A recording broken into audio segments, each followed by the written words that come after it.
Hello, everyone. Welcome to Tom's Corner, where you can hear the truth, the whole truth, and nothing but the truth. So help me God.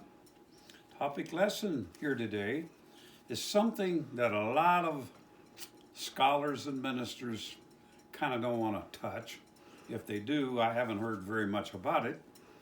And I'm going to go give you a prelude to what I'm going into. And if you'll stay with me, I got a few pages here. You're going to learn something, I hope. The title of today's lesson, The Invaders of Israel in Our Time. Gog is a figure described in the Bible, Ezekiel 38 and also 39, 2 chapters there, and Revelation 20. As an evil, quasi-divine leader from the land of Magog in the far north. Okay, we're going to go into depth here of where Magog is, all these other countries. So stay with me. Okay, who rallies a coalition of nations to attack a peaceful Israel? Often consider a title similar to Pharaoh or Czar, rather than a proper name. Gog symbolizes an ultimate supernatural enemy of God's people in time's prophecy. Now, Ezekiel's prophecy, Gog is the ruler of Magog and the leader of Meshech and Tubal. I hope I pronounce it right. If I don't, forgive me for that. Who leads a vast army on horseback to invade Israel, only to be destroyed by God's wrath. Revelation's context in Revelation 20, verse 7 and 8. Gog and Magog are portrayed as evil forces gathered by Satan for a final battle at the end of time, representing nations opposing God. Now, Meshech, and Tubal are ancient nations frequently paired together in the Bible, originating as sons of Japheth in the Table of Nations. Now known as warlike, metal-working, and trading peoples locate near the Black Sea, modern Turkey. Now they are famously linked to the prophetic Gog and Magog coalition expected in the end times. Now modern-day Persia is the country of Iran. In 1935, the Iranian government requested that the foreign nations use the native name Iran instead of Persia. Okay, now, page 2. In Bible times, Ethiopia, often referred to as Cush or Cush, C-U-S-H, or Cush, K-U-S-H, was located directly south of Egypt, encompassing the region of modern-day Sudan, Nubia, and parts of the northern horn of Africa. It was not the same territory as the modern-day nation of Ethiopia, but rather a powerful, historically significant civilization centered in the Nile Valley. The area began at the first cataract of the Nile. That's what the word is, cataract of the Nile Valley. The area began at the first cataract of the Nile Valley, and this is Seine, modern Aswan. You've heard of the Aswan Dam? That's that area. And extends south, covering Nubia and Corandon. Rough names there. It was often associated with Egypt in the Bible. The region is frequently called Cush in Hebrew text. In the Bible, Libya refers to a region in North Africa located directly west of Egypt, encompassing territory within modern-day Libya and extending towards Tanzania and Algeria. It is mentioned as the territory of the Lubum or Put. Okay, now descendants of Ham, known as a desert region, often associated with mercenaries, and later in the New Testament with the city of Cyrene. Gomar is mentioned as an ancient people group, the Cimmerians, Cimmerians, originating in the Caucasus region. It is most commonly associated with areas of modern Turkey, specifically ancient Galatia or Cappadocia, though some traditions identify it with Germany.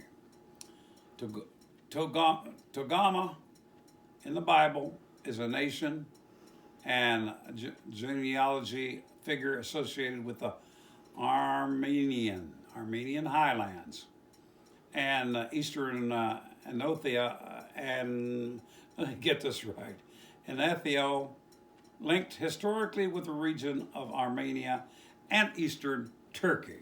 Okay, now we've got those. That's page 2. We're going to page 3. Here's the way it goes. Ezekiel 38, verse 7, be thou prepared and prepare for thyself, thou and all that are assembled unto thee, and be thou a guard unto them. Now 8, after many days thou shalt be visited in the latter years.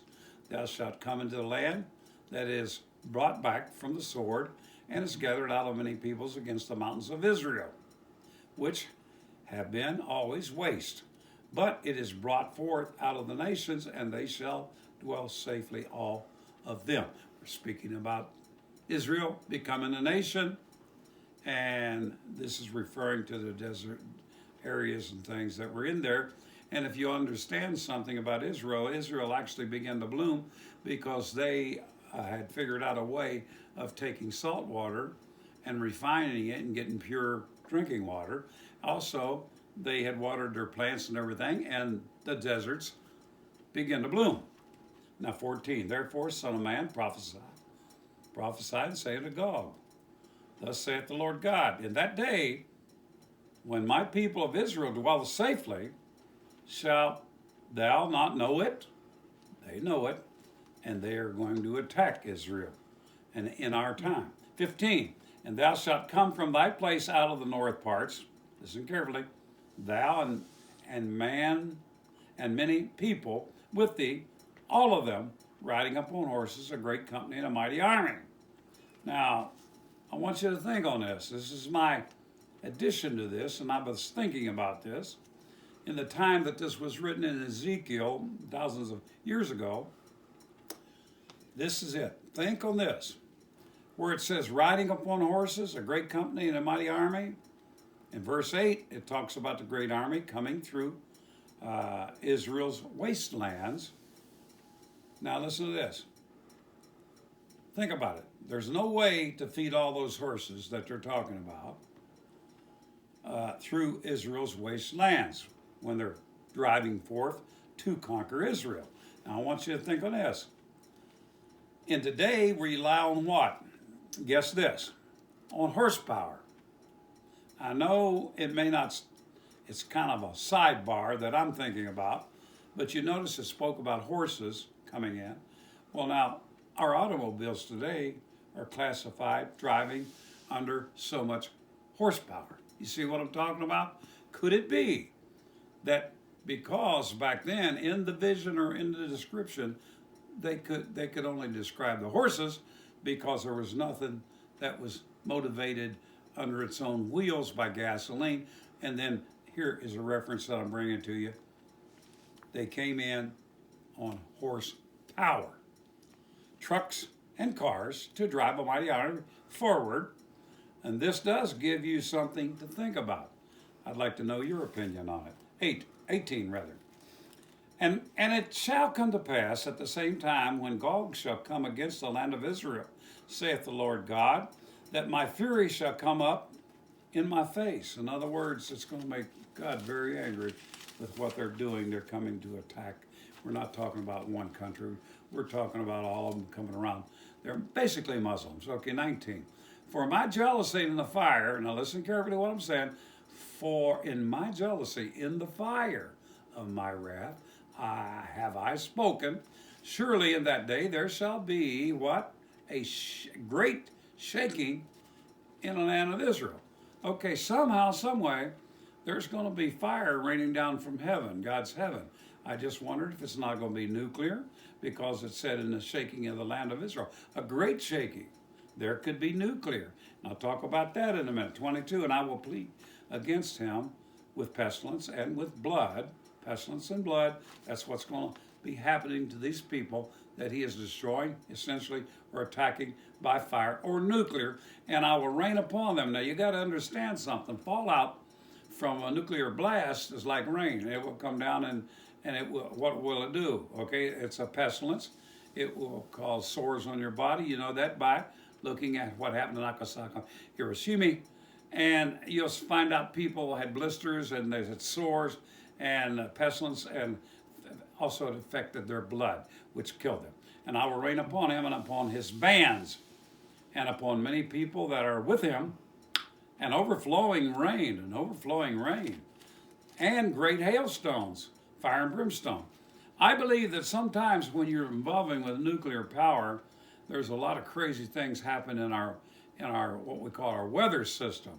It could be a delusion of rain, hail, stones, fire and brimstone falling from heaven. Huh? Could be. I want you to think on that. Maybe you can answer that. Ezekiel 39 and 4 says this: Thou shalt fall upon the mountains of Israel, thou and all thy bands, and the people that is with thee, and I will give thee unto the ravenous birds of every sort, and to the beasts of the field to be devoured. In other words, a great slaughter is coming upon Israel's enemy, and they will be lying dead everywhere, miles and miles of them dead, so forth, so on, and ravenous birds will come in and feed on them. All right, now let's go on. 8. Behold, it is come, for it is done, saith the Lord God. This is the day where I have spoken. 9. And they that dwell in the cities of Israel shall go forth and shall set on fire and burn the weapons. Now listen to this very carefully. Burn the weapons, both the shields and the bucklers. We're talking about the army's resources, because I know they brought a variety of things with them as they came in. Not only war equipment, but other equipment too, machinery, things like that, and bows, it says here, and the arrows, and the hand staves, and the spears, and they shall burn them. Now listen to this, listen, how long it's going to take to burn all that stuff. And they shall burn them with fire, get this, 7 years. 7 years they will have a fire going to burn all that trash out. Okay, let's go on. 10. So that they shall take no wood out of the field, neither cut down any out of the forest. They won't have to. They got all this stuff burning out in here and everything. For they shall burn the weapons with fire, and they shall spoil those that spoiled them, and rob those that robbed them, saith the Lord. They'll be laying there dead. They'll walk in and take all their possessions, because when they come in like that, they will have a lot of things that are actually worth money. Okay, I've got one more page, if I can flip it out of here for you. And here's the way this goes. 11. And it shall come to pass in that day, I will give unto a place there of graves in Israel, the valley of the passengers. Now listen to the word passengers. On the east of the sea. Notice, on the east of the sea, and it shall stop the noses. Listen, it shall stop the noses. In other words, they won't be able to breathe. It's so awful. The smell's going to be so awful. They can't even hardly breathe. Okay, stop the nose of the passengers. And the passengers also down here refers to people that travel through that area. And when they do travel through that fair, and a lot of them became hired help. Now, we'll get to that in a minute. And they bury, now listen to this, and there shall they bury Gog and all his multitude. And they shall call it the valley of Hamon Gog. Okay? Now, 12.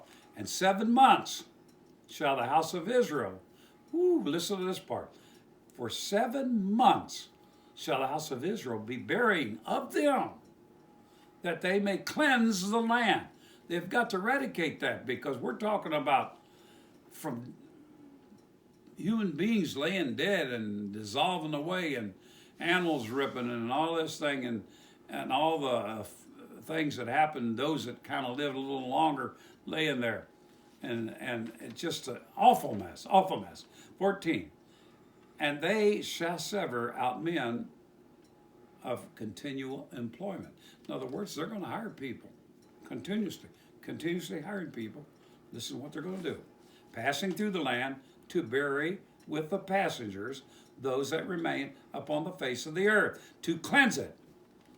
And after the end of 7 months, shall the search. Okay, that's what it's talking about.